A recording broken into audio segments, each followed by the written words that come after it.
I know that in this line of work, things like this get thrown around, and accusations being made, and that's just some of the things that we deal with in law enforcement when we're not able to put certain information out to the public. And the reason for that is because we want to try to keep some of that in case if this obviously is a murder, which we don't have any really evidence to point that it is, but obviously if it is, we want to protect the integrity of the case. And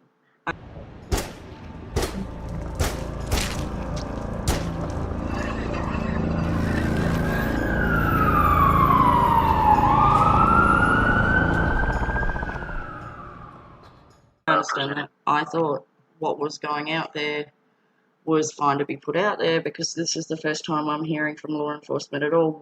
Even before I met Karen and I had information, I rang the sheriff's office 3 times with information, and no one wanted it. Anyone I spoke to who had information, they said Nolan County Sheriff's Office didn't get back to them, or it took 2 weeks to get back to them. So that particular recording is open to a lot of interpretation. I mean, it's been listened to by several people. Panola County Sheriff's Office sent it off to an agency that kind of does forensic work for smaller agencies that don't have the capability to enhance audio or enhance video or anything like that. And you'll have to forgive me, I can't remember the name right off the top of my head, but it's a nationally recognized organization that assists law enforcement, such as the Cajun Navy would. They sent that recording off and tried to have it digitally enhanced where they could kind of clean it up and listen to a little bit more of what's being said on it. I personally listened to it until I'm blue in the face, and I have never heard any gunshots on that tape, even the original one. I have never heard any gunshots. Simply, I didn't know Lauren. The only thing that I can go off of is what I'm hearing on the tape. But from all accounts, from what I've heard, I've never heard any gunshots on it. I've also heard some of the versions where it sounds like there's water at the end of the tape, like maybe she might have even entered the water at one point. And that's obviously open to interpretation as well too. I mean, we just don't know.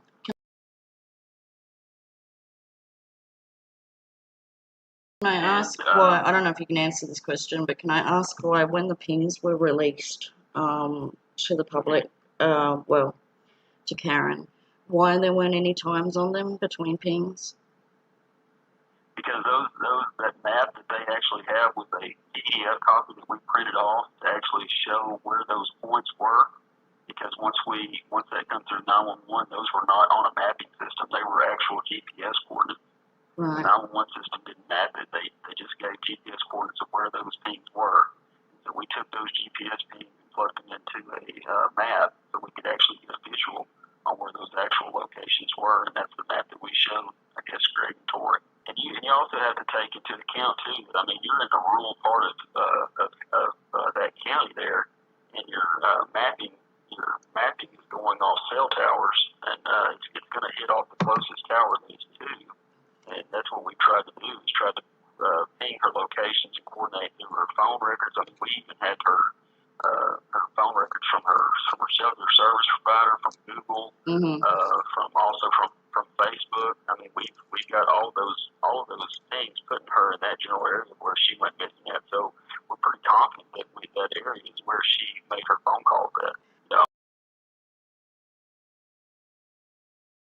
We know for a fact that we had Shelley. Yeah, that's bad. You're going to have to forgive me now. Some of my cases are starting to run together in my head. Stone, Tipton, Shelley, Moore, whatever you want to call her. Yes. Yep. Yes. And then the deceased male that passed away from cancer. Ricky Briggs.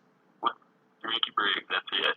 So we know for a fact that on that date, when she placed her 911 call, deputies from the sheriff's office were en route. They had she was on the phone call for 20 minutes. Okay? They had time to make it out there and actually make contact with these 3 people. Okay? While she's still on the 911 call. So when I first heard about this information, I said, well, it ought to be pretty simple. I mean, if that's the last 3 people she's with, and those are the last 3 people that probably had something to do with her disappearance. Well, then I find out that she's on the 911 call when deputies are out actually talking to them. She's still on the 911 call running through the woods. So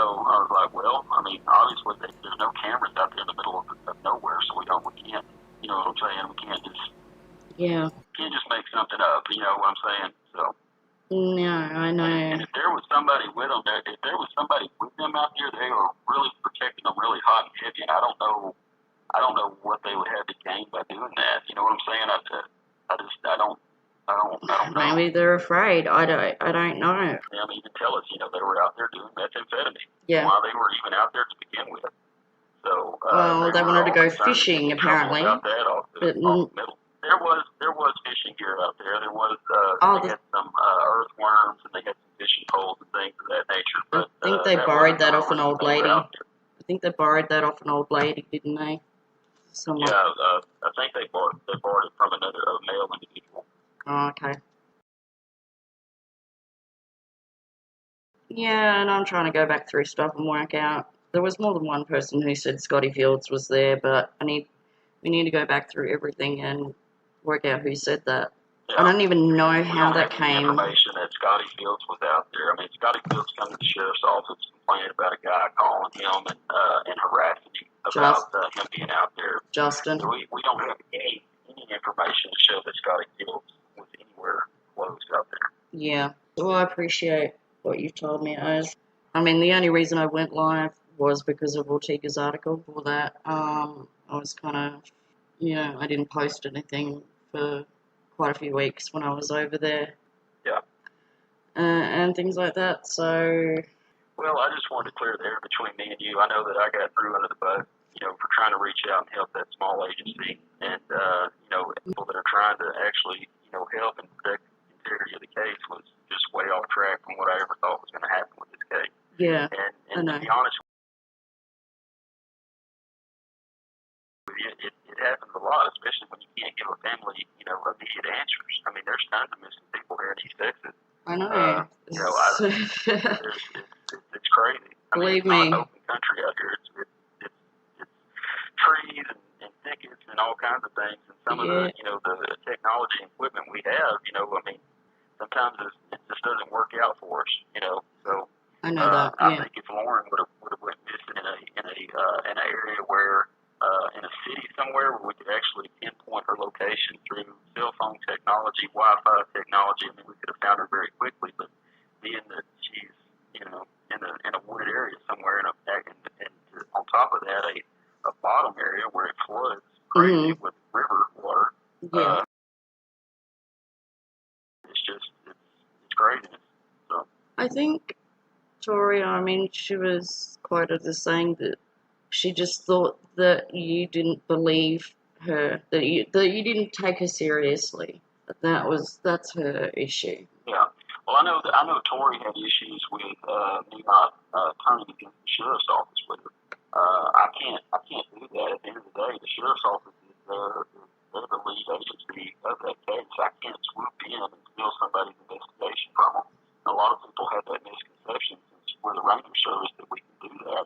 That's just untrue. If there's anything that's being done criminally that they're doing, then we would jump, on that in a heartbeat. But as far as, just because they don't have leads and don't have answers for the family doesn't mean I can come in and steal a case from them. That's not how that works. Yeah. She was wanting to get FBI involved immediately. There was no federal nexus for FBI to even be involved. And I think how they did get involved is because of accusations being made against the narcotics detective that works there. And they were more along the lines of trying to work that deal. And that petered out also. I guess it never took full effect either. Moving forward, what do you do? What do I do? What does the family do? It's been over a year. So they're still investigating things that we're doing as far as search warrants, interviewing more people. It's not like a TV show. It takes a while to do this kind of stuff. Yeah. Our cell phone records, we had to wait 2 or 3 weeks to even get those back. Yeah. So nothing. Just they don't move at our speed. No. They take their time with it, especially when you're dealing with phone companies and things of that nature. But there's things that we're still doing. Anytime the sheriff's office or me, if we get an update or anything like that, we forward it on and it's followed up on. That's it from going forward. I know the family's concerned about it growing cold, but anytime that I'm down in Panola County, we discuss this case. I discuss this case with the investigators that are down there, and they only have like 3 or more investigators. Panola County is a real small agency. It's not big. Of course, they have other calls that are coming in too, just as well as I do. And they've got Depresco, Fields, not many. I've been in law enforcement work for nearly 18 years. Yeah. I've been a police officer since I was 21 years old.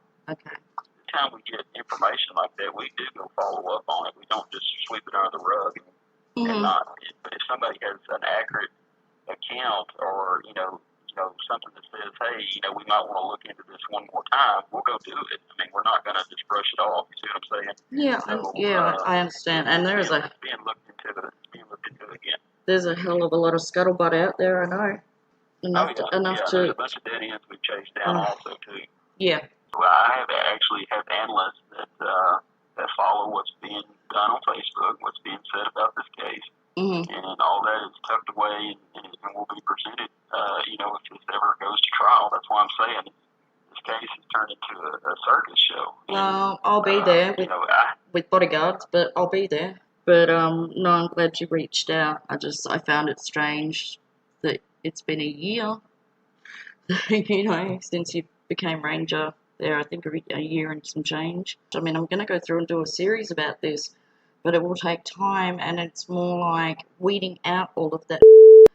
A lot of doing that is for myself, for my own sanity, because I have sat here and I have bawled my eyes out for Lauren. I have punched the table, excuse my French, just at the frustration. So I don't know how the family is even coping.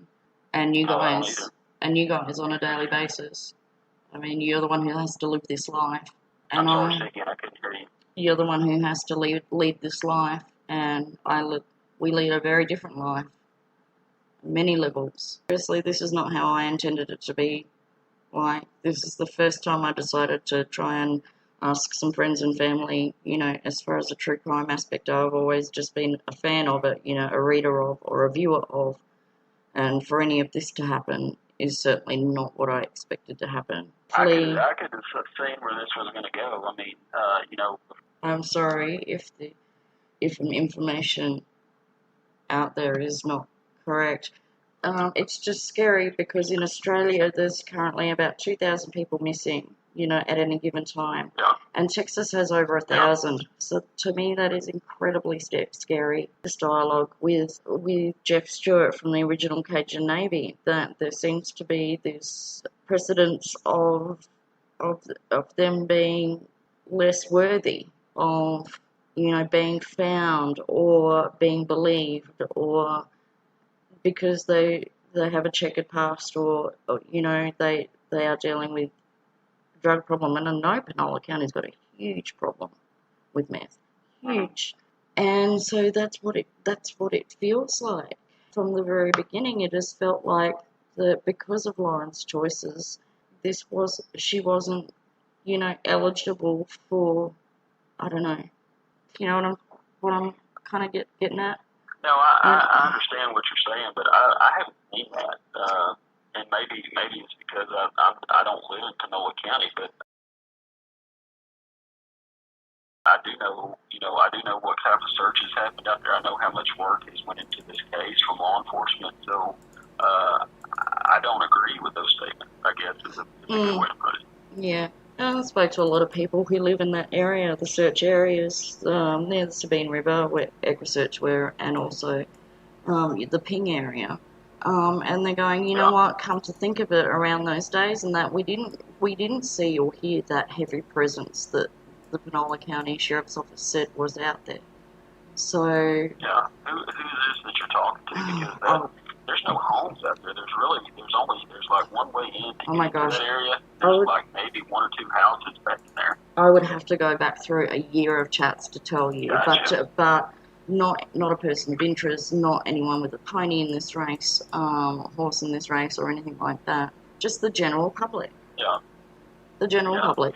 Well, I would have to say that is wrong. I know for a fact that we've had DPS helicopters out there, we've had drones out there, we've had search teams with dogs, we've had search teams on horses, and I've been a party to those searches. I mean, I was physically out there. I know where this area is. I've walked it myself with other law enforcement officers, Texas game wardens, state troopers, Panola County Sheriff's Office, even some fire department volunteer people. So I would say that whoever that information is coming from does not know what they're talking about, or we weren't in the area where they were at. So yeah, no, that's fair enough. yeah, I know there's probably a lot of other allegations and questions and things like there that, is. but And I there's don't. also another allegation that her car was not stuck. I mean, we physically have pictures of her car stuck in a ditch. I mean, it's physically in a ditch stuck. I mean, that was the one that was being put out there. And, and all of it boils down to is that there's certain details that we never put out there, and people are speculating and making up their own information on it. I understand that, but for many, many, many months, probably 4 months or so, the dialogue, the narrative stayed the same in the mainstream media. It was, it never changed. It never went forward. And then on the two occasions where Lake had a kind of rebuttal against me with KLTV and Channel 19, he kind of released some more information about the case. He probably forced his hand, and that was the intention. That was intentional, but I think... Let me ask you this, Bridget. What do you think? What do you think happened to Lauren? My gut feeling is the same as it was at the very beginning. Thank you for emailing me. Yes, ma'am. Have a good day. All right. All right, you too. Take care. Bye-bye. Bye.